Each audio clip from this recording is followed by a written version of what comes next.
नमस्कार, बहुत स्वागत है आपका। एनडीटीवी मध्य प्रदेश छत्तीसगढ़ देख रहे हैं आप। आपके साथ मैं हूं आसिफ शेख। मध्य प्रदेश के मुख्यमंत्री की कुर्सी से हटने के बाद शिवराज सिंह चौहान इन दिनों अपने बयानों की वजह से खासी चर्चा बटोर रहे हैं। कुछ दिन पहले ही सीहोर में राजतिलक और वनवास की बात करने का बयान वायरल हो गया था। अब एक बार फिर से उनका दर्द छलका है, जिसमें वो कुर्सी जाने की बात कर रहे हैं। पूर्व सीएम शिवराज ने भोपाल में कहा कि कुर्सी है तो चरण कमल, हटे तो होर्डिंग से फोटो भी गायब। अब उनका यह वीडियो सोशल मीडिया पर जमकर वायरल हो रहा है। लेकिन सवाल यह है कि क्या शिवराज सिंह चौहान मुख्यमंत्री वाली पावर को भुला नहीं पा रहे? दूसरा सवाल यह है कि वो लगातार जनता के बीच बने हुए हैं, अब उनका रोल क्या रहने वाला है? तीसरा सवाल यह है कि मोदी सरकार और बीजेपी उन्हें कहां इस्तेमाल करेगी? और आखिरी सवाल, खुद शिवराज सिंह चौहान अब क्या करना चाहते हैं या वो अपने बयानों से क्या संदेश दे रहे हैं? आपको ऐसे 6 बयान हम उनके सुनवाते हैं, जिसमें आपको उनकी टीस, दर्द, मलाल, जो भी आप कहें, वो महसूस होगा। जरा एक बार सुनिए। वो मध्य प्रदेश की समृद्धि और विकास को और जनता के कल्याण को नई ऊंचाइयों पर ले जाएंगे। उनको शुभकामनाएं। और मित्रों, अब विदा, जस की तस रख दीनी चदरिया। मैंने उस दिन, जब आपको ध्यान होगा, जो संदर्भ था वो ये था कि बाकी दिल्ली में है, आप दिल्ली जाएंगे क्या? एक बात मैं बड़ी विनम्रता के साथ कहता हूं कि अपने लिए कुछ मांगने जाने से बेहतर मैं मरना समझूंगा। वो मेरा काम नहीं है, और इसलिए मैंने कहा था मैं दिल्ली नहीं जाऊंगा। लाडली बहना के लिए जो कहा है वो हम करेंगे। सरकार भारतीय जनता पार्टी की, क्योंकि कांग्रेस की सरकार थोड़ी है, और अपनी सरकार काम करेगी। किसानों के लिए जो वचन दिए वो भी पूरे होंगे। लाडली बहनों के साथ साथ लाडली बहना आवास जैसी योजनाएं, प्रत्येक परिवार एक रोजगार, इन सब काम को नई सरकार आगे बढ़ाएगी। और कहीं ना कहीं कोई बड़ा उद्देश्य होगा यार। कई बार राज तिलक होते होते वनवास भी हो जाता है, लेकिन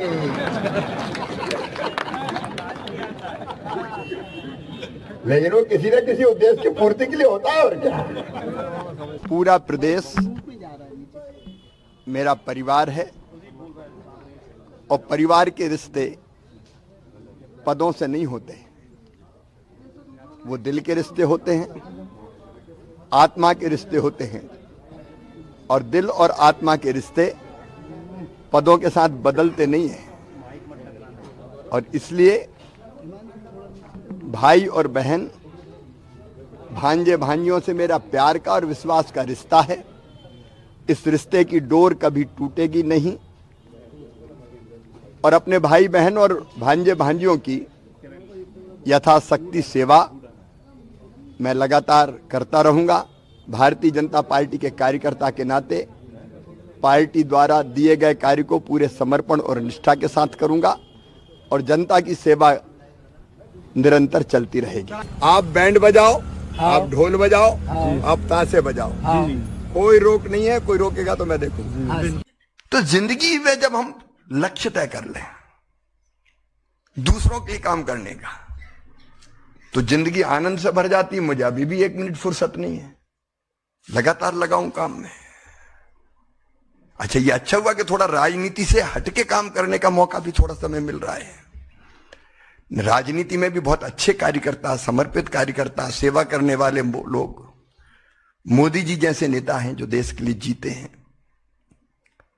लेकिन कई लोग ऐसे होते हैं जो रंग देखते हैं। मुख्यमंत्री हैं तो भाई साहब आपके चरण तो कमल के समान हैं, कर कमल हो जाते हैं, चरण कमल हो जाते हैं, और बाद में नहीं रहे तो होर्डिंग से फोटो ऐसे गायब होता है जैसे गधे के सिर से सींग। इस फिल्म में ड्रामा है, कॉमेडी है, ट्रेजेडी है, दुख, दर्द, एक्शन, सब कुछ है। समझना थोड़ा सा मुश्किल है कि आखिर मामा चाहते क्या हैं और मामा संदेश क्या देना चाहते हैं। इसी को जरा डिकोड करने की कोशिश करेंगे। मेरे 3 सहयोगी मेरे साथ हैं। हमारे रेसिडेंट एडिटर अनुराग द्वारी जी इस वक्त हमें ज्वाइन कर रहे हैं। मेरे साथ इजहार, मेरे सहयोगी अमृतांशी भोपाल से हमारे साथ है, और साथ ही साथ गिरिजा शंकर सर भी आज हमारे साथ हैं। राजनीतिक पेचीदगियों को डिकोड करते तो आपने हमें देखा होगा, कई बार कोशिश करते देखा होगा, लेकिन आज जरा ये रिश्ते नाते इमोशनल जो बयान है उन पर भी हम गिरिजा शंकर सर से उनकी राय जानेंगे। लेकिन चर्चा की शुरुआत में अनुराग सर आपसे कर रहा हूं। अनुराग सर, मामा चीज ही ऐसी हैं, बड़े प्यार करते हैं, सबको मामा की याद आती है, लेकिन मामा को किसकी याद आ रही है? देखिए, मैं तो चाहूँगा इस मामले में मैं खुद भी गिरिजा सर को ज़रूर सुनूं कि वो क्या कहना चाहते हैं, पर अगर इससे अलहदा एक बात करें तो मुझे ऐसा लगता है कि ये बहुत मानवीय स्वभाव है। आप देखिए कि अगर हम में से भी किसी को, ठीक है, कोई अगर मुख्यमंत्री है, प्रधानमंत्री है, तो जाहिर सी बात है एक रुतबा, एक ताकत उसके पास है और कई सालों से है, तो उसके जाने का दुख, उसके जाने का वियोग हम सबको होता है और कई बार ये हमारी बातों में निकल जाता है। तो इसको दो तरीके से देख सकते हैं, जैसा हमने अपने दर्शकों के लिखा है कि मामा का मलाल, और दूसरा हम इसको भी देख सकते हैं कि क्या ये सहज मानवीय स्वभाव है, कोई चीज हमसे छूट जाए, कोई ताकत हमसे छूट जाए तो क्या उसका दुख हमको नहीं होता। और खास करके तब देखिए जब नॉर्मली अगर हम लोग एक नौकरी करते हैं तो उसमें एक सेवानिवृत्ति की उम्र होती है। अमूमन राजनीति में ऐसा नहीं होता, हालांकि बीजेपी ने कह रखा है कि 75 के बाद, लेकिन हमने देखा है कि 75 के बाद कई बार उस जो उन्होंने एक तय कर रखा है एक उम्र की सीमा को, वो भी गाहे बगाहे उसमें नियम में अपवाद होते रहते हैं। शिवराज सिंह चौहान वो नेता हैं जो 62-64 साल की उनकी उम्र है। कहने का मतलब है कि उनमें अभी राजनीति शेष है। राज्य की सत्ता के वो शीर्ष पर रहे हैं, 16.5 साल से ज्यादा का वक्त रहा है और कई काम शायद वो करना चाहते थे जो अब उनको लग रहा है कि पूरे होंगे नहीं होंगे। हालांकि वो ये कहते हैं, जोड़ देते हैं कि बीजेपी की सरकार है और सारे काम पूरे होंगे, लेकिन साथ ही वो कह देते हैं कि जब तक आप पोस्टरों में रहते हैं तो कहते हैं चरण कमल कहाँ है। तो इसको एक मानवीय स्वभाव के तौर पर भी देखा जा सकता है, सत्ता वियोग के तौर पर भी देखा जा सकता है, और शायद कुछ आने वाले दिनों की चाहत, ऊहापोह की स्थिति में जब आदमी असमंजस में रहता है तो कई बार ऐसे बयान देता है, उस स्थिति में भी देखा जा सकता है। ठीक, अनुराग सर मैं आ रहा हूं आपके पास, लेकिन दर्शकों से गुजारिश करूंगा टिश्यू पेपर साथ लेके बैठें। हो सकता है ऐसे मौके आए जब आपकी भी आंख से आंसू निकल जाएं, बड़ा भावनात्मक भी एक पहलू आ सकता है, और उसी पर मैं जरा बात करूंगा। गिरिजा शंकर सर मेरे पास है। गिरिजा शंकर सर, आपने तो कई दशकों से शिवराज को देखा है। 64 की शिवराज 20 साल, माफ कीजिए 16 साल के आसपास मुख्यमंत्री रहे। एक बात उनके बयानों से समझ में आती है कि वो आला कमान को तो चुनौती टक्कर कम से कम नहीं दे रहे हैं। वो पीएम मोदी का जिक्र करते हैं, उन्हें देवता, भगवान का अवतार, उनके कार्यशैली की तारीफ करते हैं। लेकिन जब यही मोहन सरकार राज्य में आदेश निकालती है कि डीजे नहीं तेज बजेगा, तो वो डीजे वालों को कहते हैं भैरुंदा में कि तुम बजाओ मैं देख लूंगा, तो वो राज्य सरकार से टकराते हुए भी नजर आते हैं या वो चुनौती देते हुए भी नजर आते हैं। कहना क्या चाहते हैं मामा?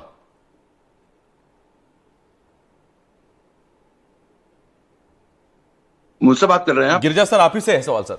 जी जी जी, देखिए जितने बयान अभी जो आपने दिखाए हैं उन बयानों में कहीं पर भी इस तरह की बात नहीं उभरती कि उसमें कहीं को उनकी वेदना झलक रही है या कहीं वो किसी को चुनौती दे रहे हैं। ऐसी कोई बात कहीं नजर नहीं आती। कहीं पर वो कहते हैं कि जो घोषणा पत्र है, जो वादे किए हैं बीजेपी ने, सरकार बीजेपी की है, कांग्रेस की नहीं है, वो वादे पूरे होंगे। जहां कहीं पर वो बात करते हैं कि चरण कमल वाली बात जो है, ये रियलिटी है। उस रियलिटी का बखान जो है वो सत्ता में रहकर भी हो सकता है, सत्ता के बाहर भी रहकर हो सकता है। दरअसल ये पूरी जो चीजें उभरी हैं उसके मूल में जो बात ये है कि लगातार वो 17 साल से, बल्कि 20 साल से वो मध्य प्रदेश की राजनीति से में सत्ता में रहे। उसके पहले वो मेंबर पार्लियामेंट रहे, उसके तो ये लगातार जो है उनका, और एक वो ऐसे राजनेता रहे हैं जो पद में रहे या न रहे। 15 महीने हमने पद में नहीं रहते हुए भी देखा है उनको। इस दौर में उनका जो पब्लिक कनेक्ट है वो बहुत जीवंत रहता है, और लोगों से जुड़े रहना, लोगों के पास जाना, उनके सुख दुख में साथ रहना, ये उनकी कार्यशैली या उनके व्यक्तित्व की एक पहचान रही है। अब चूंकि वो सरकार में नहीं है तो जाहिर है कि जो भी रिश्ते नाते उनके इतने सालों में बने हैं उनको एकाएक कट ऑफ नहीं किया जा सकता, उनसे आप मुंह नहीं मोड़ सकते। जाहिर है कि प्रदेश की राजनीति में है, प्रदेश में जाएंगे, लोग मिलेंगे, लोग बात करेंगे, अपनी समस्याएं बताएंगे, अपनी भावनाओं का इजहार करेंगे। तो जाहिर है कि उस बातचीत में कभी कभी ये बातें आ जाती हैं कि जहां पर ऐसा लगे कि पूरी की पूरी चीजें इमोशनल है। इसको इस रूप में देखना होगा कि राजनीतिक फैसले वो उसकी एक अपनी सच्चाई है, उसकी अपनी रियलिटी है, जो राजनीतिक फैसले पार्टियों में होते हैं। और दूसरी तरफ जो भावनाओं का उभार होता है, जो राजनीति का एक बहुत चुनावी राजनीति का एक बड़ा बड़ा अभिन्न अंग होता है, इन दोनों को जब हम एक साथ देखते हैं तब उनके बयान और उनकी स्थितियों को हम समझ सकते हैं। लेकिन उनके बयानों में न तो मुझे कहीं वेदना नजर आती, न कहीं उनका आहत होना नजर आता। सर, मैं आपको यहाँ रोक रहा हूं सर, माफी चाहूंगा। अभी एक विजुअल चल रहा था, शिवराज सिंह चौहान क्रिकेट खेल रहे थे, तो कई बार होता है ना सर कि आप स्क्वायर की तरफ बल्ला दिखाते हैं और लॉन्ग ऑन पे छक्का मार देते हैं। तो दरअसल वही मैं समझने की कोशिश कर रहा था आपसे कि जब भैरुंदा में उनसे ढोल ताशे वाले मिलते हैं तो क्या शिवराज अपने अंदाज में ये नहीं कह सकते थे कि तुम चिंता क्यों करते हो रहे, मैं बात कर लूंगा मुख्यमंत्री से और उनसे जरूर बात करूंगा। लेकिन जब वो ये कहते हैं कि तुम बजाओ रहे और मैं देख लूंगा, तो ये क्या है? ये क्या चुनौती है, ये गुस्सा है, ये क्या है सर? नहीं, वही तो मैं कह रहा हूं ना कि जब आप जनता के पास जाते हैं, जिनका इतना लंबा कनेक्ट जनता से रहा है किसी राजनेता का, तो उसके बाद जब इस तरह की स्थितियां आती हैं तो उनको बताना पड़ता है कि हम आपके साथ हैं। इसका ये मतलब नहीं है कि वो नियम को वायलेट करने की बात कर रहे हैं या सरकार के आदेशों की अवहेलना करने की बात कर रहे हैं, लेकिन कहीं ना कहीं उनके साथ वो जो कनेक्ट बना हुआ है उसको मेंटेन रखने की बात है। तो इसको मैं नहीं समझता कि बहुत गंभीरता से लेने की बात है कि इसको कोई सरकार को चुनौती देते हुए दिख रहे हैं, ऐसा मुझे नहीं लगता। ठीक सर, मैं आपके पास आता हूं। इजहार मेरे सहयोगी मेरे साथ हैं। इजहार अकेले मुख्यमंत्री हैं जिनको पांव पांव वाले भैया का खिताब हासिल है, और वो इसलिए हासिल है क्योंकि शिवराज जितना चलते हैं, जितना लोगों के बीच जाते हैं, वो शायद ही उतना एक्टिव कोई अभी नजर आता हो उनकी इस एज ग्रुप में और उनके उस कद के नेता के बराबर में। मुझे एक घटना याद आती, जब झाबुआ के पेटलावद में हादसा हुआ था तो उस वक्त जब मुख्यमंत्री शिवराज वहां पहुंचे थे तो बहुत गुस्सा था लोगों में। हम भी ये देख रहे थे उस वक्त कि कैसे रिएक्ट करेंगे शिवराज, या जनता के गुस्से को शांत कैसे करेंगे।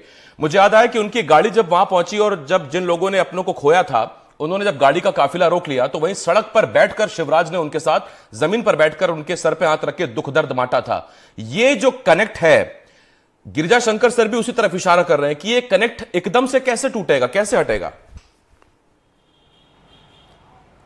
बिल्कुल, देखिए आपने झाबुआ की बात की, पेटलावद की बात की, लेकिन अगर हम मंदसौर गोलीकांड की बात करें तो आपको याद होगा कि जो पीड़ित के जो परिजन थे तो वो भी भोपाल आए थे और सीएम ने एक उपवास किया था, और किस तरह से उन लोगों ने सीएम के साथ मंच साझा किया था और सीएम ने उनका दुख दर्द साझा किया था। कहीं ना कहीं शिवराज सिंह चौहान, अगर हम कहें आज के मध्य प्रदेश के सबसे लोकप्रिय नेता हैं, तो ये कहना गलत नहीं होगा, चाहे कांग्रेस हो या फिर भारतीय जनता पार्टी। वर्तमान में उनके जो उनकी लोकप्रियता है, जो उनकी जनता से कनेक्टिविटी है, फिलहाल अभी किसी नेता की इतनी कनेक्टिविटी नहीं है, और हो भी क्यों ना, क्योंकि 2005 से लेकर अगर हम सवा साल छोड़ दें तो 2005 से लेकर लगातार अभी तक मुख्यमंत्री रहे हैं, जनता के बीच लगातार जाते रहते हैं। और मैं आपको थोड़ा पीछे लेके चलूं तो 2018 विधानसभा चुनाव जब भारतीय जनता पार्टी ने हारा था, हालांकि को वोटिंग परसेंट ज्यादा था लेकिन कुछ सीटें कम रह गई थी, जिसकी वजह से भारतीय जनता पार्टी सत्ता से बाहर हो गई थी। लेकिन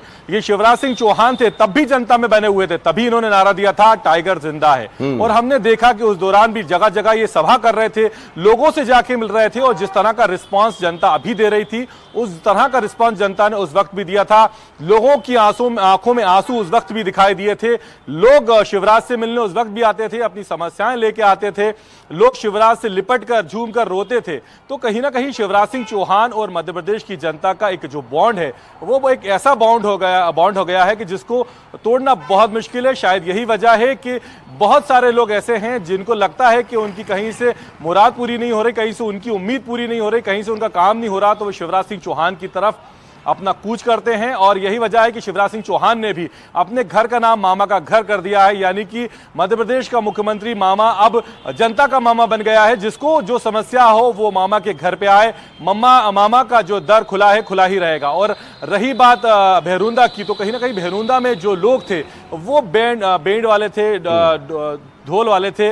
उन्होंने ये सीएम शिवराज से शिकायत की थी कि डीजे के लिए जो है ये प्रतिबंध है, लेकिन हम लोग के लिए कहीं ना कहीं प्रतिबंध नहीं है और हम इससे परेशान हो रहे हैं, हमारा धंधा प्रभावित हो रहा है। जिस पर शिवराज ने कहा था बजाओ रे, जो होगा वो देखा जाएगा, मैं देख लूंगा। और एक और बात मैं आपको बताना चाहूंगा कि इसी तरह का एक मामला तब हुआ था जब कमलनाथ मुख्यमंत्री बने थे, सीएम शिवराज सिंह चौहान सत्ता से बाहर हुए थे।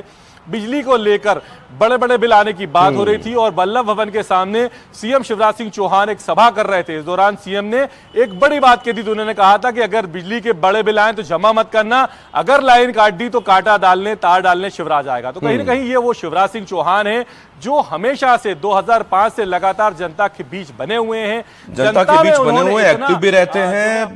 कमलनाथ सरकार में जब बाढ़ आई थी, जब बारिश हुई थी, अतिवृष्टि हुई थी, तो उस वक्त भी खेतों में हमें शिवराज नजर आए थे और बीजेपी तब भी कहती थी कि ये है बीजेपी और कांग्रेस वाले दफ्तर से बाहर नहीं निकलते। ऐसी तमाम घटनाएं। अमृतांशी से मैं अगला सवाल लूंगा, लेकिन एक सवाल पूछ रहे हैं। सवाल ये कि क्या मामा को मलाल है, और अगर मलाल है तो किस बात का?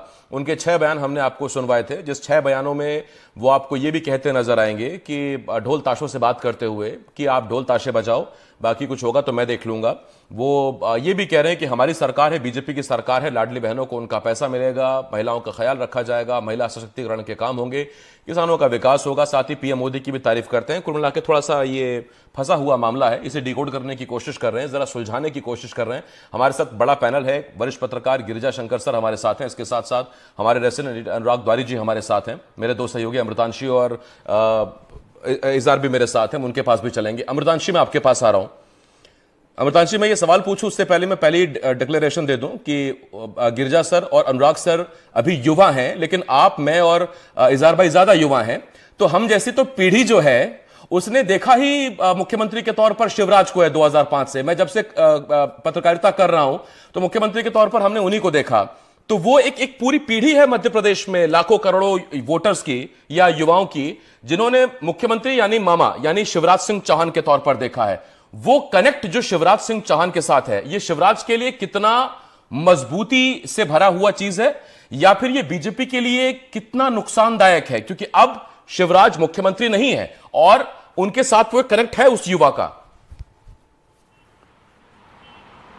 बिल्कुल, देखिए आसिफ, मेरा जन्म तो 2000 में हुआ है और हमें जब स्कूल में पढ़ाया जाता था कि who is the chief minister of Madhya Pradesh, शायद जब से मुझे समझ में आता है तो आप ज्यादा युवा हो गए, फिर तो मैं अनुराग सर के बराबर क्या हो गया इधर। चौहान ही थे। बिल्कुल बिल्कुल, देखिए यही बात है। और फिलहाल अगर आप मेरे घर के पीछे ये पीछे मेरे एक बोर्ड देखेंगे, मेरे पीछे एक घर है और शिवराज सिंह चौहान हालांकि 2018 के बाद भी यहाँ रहने आए थे, तब शायद इतनी चर्चाएं नहीं हुई होंगी, लेकिन अभी चर्चाएं इस बोर्ड की है, मामा का घर। और ये मामा का घर है। अभी शिवराज जी क्योंकि तेलंगाना गए हुए हैं, तेलंगाना में जो है खासतौर से वहाँ पर जो है विकसित भारत संकल्प यात्रा में शामिल होने के लिए गए हैं, लेकिन मामा का घर से उन्होंने यहाँ पर साफ तौर पर स्पष्ट कर दिया है कि देखिए मेरे द्वार जो हैं वो अभी खुले हुए हैं और हमेशा खुले रहेंगे। और क्योंकि देखिए जो प्रदेश की बच्चियाँ हैं, जो महिलाएं हैं, बच्चे भांजे भांजी हो, जब वो मामा को आई लव यू कहते हैं तो वो आई लव यू टू भी कहते हैं। ये जो है हमने दौर देखा है शिवराज सिंह चौहान का। और देखिए ये इमोशनल कनेक्ट अभी खत्म करना, ये रिश्ता अभी खत्म करना, शायद इससे किसी को नुकसान भी नहीं है और ये आसान भी नहीं है, क्योंकि देखिए कहीं ना कहीं शिवराज सिंह चौहान की अपनी एक लोकप्रियता है और जो वो जनता के बीच में रहते थे चुनाव के दौरान, चुनाव के अलावा भी 18-18 घंटे वो जनता के बीच में रहते थे और उस दौरान जो है जनता से जो उनका इमोशनल कनेक्ट बना है, शायद वही कारण है जो ये यहाँ पर मामा का घर उन्होंने अपना बोर्ड लगाया कि देखिए चाहे मैं पद पर रहूँ ना रहूँ, मैं आपका मामा हूँ, मैं आपकी जो है परेशानियों को हल करने के लिए हमेशा अवेलेबल हूँ और मेरे घर के दरवाजे हमेशा देखिए खुले हुए हैं। तो कहीं ना कहीं देखिए शिवराज सिंह चौहान का एक ये जो कनेक्शन है, चाहे हमने चुनाव के दौरान बात किया, चुनाव के जो है पहले भी हमने देखा, लगातार वो जनता के बीच में पहुंच रहे थे। उनका जो है ज़मीन पे बैठ के सबके साथ खाना खाना, उनका बच्चों के साथ क्रिकेट फुटबॉल खेलना, बहनों के सर पे हाथ रख के उनको आश्वासित करना कि देखिए मैं यहीं पर हूँ, कुछ भी नहीं होगा, वो अंदाज शिवराज सिंह चौहान देखिए अपने अंदर से भी इतनी आसानी से नहीं जाने देंगे। कहीं ना कहीं भले वो मुख्यमंत्री अब नहीं रहे, एक बतौर विधायक है, लेकिन जनता को लेकर उनकी जो सहानुभूति है कि देखिए तुम ढोल बजाओ, मुझे तुम्हें कोई कुछ बोले तो मुझे बता देना, जनता के लिए थोड़े से हम कहते हैं ना कि एक तरीके से इनसिक्योरिटी भी रहती है कि देखिए मैं जनता के लिए हमेशा रहूंगा। इतने 18-20 साल देखिए उन्होंने जनता को दिए खास तौर से, तो कहीं ना कहीं देखिए ये चीज़ें अभी उनके अंदर से भी नहीं निकलेंगी। और जो हम जैसे युवा हैं जिन्होंने हमेशा उनको एक मुख्यमंत्री के रूप में देखा है, एक इमोशनल कनेक्शन के रूप में देखा है, तो वो चीज़ें भी देखिए जाने में अभी समय तो लगेगा। हालांकि इससे किसी को कोई नुकसान नहीं है। शिवराज सिंह चौहान का गुस्सा देखिए उनकी ज़बान पर हम कह सकते हैं नहीं आएगा, गुस्सा शायद नहीं भी हो, क्योंकि बीजेपी एक कैडर बेस्ड पार्टी है। बीजेपी में ये रिवायत नहीं रही है कि देखिए कोई नेता खुलकर ऐसी नाराज़गी जाहिर करें, इसलिए हमेशा शायद शिवराज सिंह चौहान कहते भी हैं कि मुझे जो जिम्मेदारी मिलेगी मैं वही करूंगा। बस उसी जिम्मेदारी पर मुझे अमृतांशु सवाल पूछना है, और चूंकि जैसे मैंने कहा कि आप और हम जिन्होंने मुख्यमंत्री के तौर पर शिवराज सिंह चौहान को देखा है, लेकिन अनुराग जी ने और गिरिजाशंकर सर ने, उन्होंने मुख्यमंत्री के तौर पर कई चेहरे देखे हैं। उमा भारती को अलग पार्टी बनाते भी देखा है, उनकी वापसी भी देखी है। माधव राव को भी उन्होंने अलग पार्टी बनाते देखा, उनकी वापसी देखी है। लेकिन यहां मामला क्या उस हद तक पहुंच सकता है या बहुत दूर की कौड़ी है, जरा यही जानना है मुझे। अनुराग सर, मेरा आपसे एक सवाल है। हमने कांग्रेस के बारे में अमूमन यह कहा जाता है कि बीजेपी का वोटर, लेकिन कांग्रेस का वोटर ज्यादातर किसी नेता, किसी वर्ग, किसी धड़े, किसी घराने का वोटर। लेकिन यहां बीजेपी में आप पहली बार देख रहे हैं क्या कि एक शिवराज का भी वोटर है, या वो पार्टी से हटकर मामा का भी वोटर है? और शायद ये एक चिंता का सबब हो सकता है कभी आलाकमान के लिए, और हो सकता है कि उसकी एक वजह यह भी रही हो कि फिर से शिवराज को रिपीट नहीं किया गया मुख्यमंत्री के तौर पर। मुझे लगता है इसको दूर की कौड़ी ही कहना होगा। गिरजा सर ने बहुत अच्छी किताबें लिखी हैं जिसमें मध्य प्रदेश का पूरा राजनीतिक इतिहास आपको पढ़ने को मिलता है। लेकिन जिस तरह से अनुशासित वो रहे हैं, आप उनके बयानों को देखें तो मैंने जैसे शुरू किया था कि एक सहज मानव स्वभाव लगता है कि किसी से कुछ छीन लिया जाए। हालांकि राजनीति में हर चीज के अपने मायने होते हैं, तो हो सकता है वो कहीं इंगित कर रहे हों, लेकिन ये मान लेना कि ये बीजेपी का वोटर नहीं है, किसी फला नेता का वोटर है और वो पार्टी के लिए वोट नहीं कर रहा, वो एक शख्स के लिए वोट कर रहा है। उनकी लोकप्रियता है, बहुत ज्यादा है। ये आपने ठीक कहा कि आप जैसे कई युवा लोगों ने उनको बतौर मुख्यमंत्री ही देखा है, और मध्य प्रदेश के मुख्यमंत्री के तौर पर उन्होंने अपनी कल एक ब्रांडिंग की है, मामा के नाम से अपनी पहचान बनाई है। जैसे आपने उद्धृत किया कि पांव पांव वाले भैया भी कहा जाता, उनके घर के बाहर अब उन्होंने मामा का घर भी लिख दिया। तो एक नेता, एक बड़े नेता की ब्रांडिंग के तौर पर उसे आप देख सकते हैं, लेकिन क्या अपनी अलग पार्टी बना लेंगे, पार्टी तोड़ देंगे? मुझे लगता है ये बहुत अतिशयोक्ति है ये सोचना भी। हाँ, मैंने वही कहा सर कि अभी है तो बहुत दूर की कौड़ी, लेकिन संभावनाओं, और वो भी संभावनाएं भी कितनी दूर की हैं, यार ये भी बहुत बड़ी बात है। गिरिजाशंकर सर, आपसे एक सवाल है मेरा। इतना पॉलिटिकल कनेक्ट, इतना इमोशनल कनेक्ट, इतना वोटर से कनेक्ट, इतना भावनात्मक लगाव, शिवराज अब इसका करेंगे क्या? क्योंकि अगर किसी पद का कोई लालसा नहीं है तो फिर तो ऐसा व्यक्ति देवता हो जाएगा, पूजने योग्य। नहीं, देखिए, यदि किसी पार्टी में ऐसा नेता है जिसका जनता से, मतदाताओं से इतना कनेक्ट है, इतना उसका जब बड़ा जनाधार है, तो ये तो उस पार्टी के लिए एसेट होने की बात है। आप देखेंगे कि पहले जो अलग अलग पार्टियों में अलग अलग नेताओं के अपने जनाधार हुआ करते थे, और उन जनाधारों से मिलकर पार्टी मजबूत होती थी। और जो शिकायत होती थी कि नेतृत्व तैयार नहीं है, नेतृत्व तैयार, जनाधार वाले नेता नहीं बचे हैं, ये जो शिकायत होती थी, ये तो उसका जवाब है। यदि शिवराज के साथ में एक बड़ा जनाधार बना हुआ है, तो वो शिवराज का अपना जनाधार है, वो पार्टी का एसेट है, वो तो पार्टी के साथ जाएगा ना। वैसे भी आप देखेंगे कि भारतीय जो चुनावी राजनीति है, वो पर्सनालिटी ड्रिवन पॉलिटिक्स है। नेताओं के साथ ही उनके जनाधार बनते हैं और पार्टियों को उसी का फायदा मिलता है। तो इसलिए मैं समझता हूं कि जो जनाधार बना हुआ है और जो कनेक्ट है, उस कनेक्ट को खत्म करने की कोई जरूरत नहीं है। ये कनेक्ट बना रहे, ये बहुत बड़ा एडवांटेज है बीजेपी के लिए कि बीजेपी के पास एक ऐसा नेता है जिसका अपना भी एक जनाधार है, जो अल्टीमेटली वो तो बीजेपी का ही वोटर होगा ना। जब चुनाव होंगे तो वो शिवराज कोई अलग से थोड़ी वोट मांगेंगे वो। और जहां तक सवाल जो कौड़ी आप जो देख रहे हैं, वो कौड़ी दरअसल है ही नहीं। शिवराज सिंह की राजनीति को यदि आपने अब तक का देखा होगा, तो मैं समझता हूं कि उन्होंने हमेशा पार्टी के साथ, पार्टी से अलग कोई राह उन्होंने चुनना दूर की बात रही, कभी सोचा भी नहीं इस तरह का। इसलिए वो तो कौड़ी है ही नहीं। लेकिन मैं समझता हूं कि ये जो कनेक्ट है, इसको एकाएक खत्म करना या दूर करना, इसी कोई जरूरत नहीं है। ये कनेक्ट बना रहे तो ये पार्टी के लिए बहुत फायदेमंद है। और दूसरी बात यह है कि शिवराज सिंह एक राजनेता है, वो जननायक है।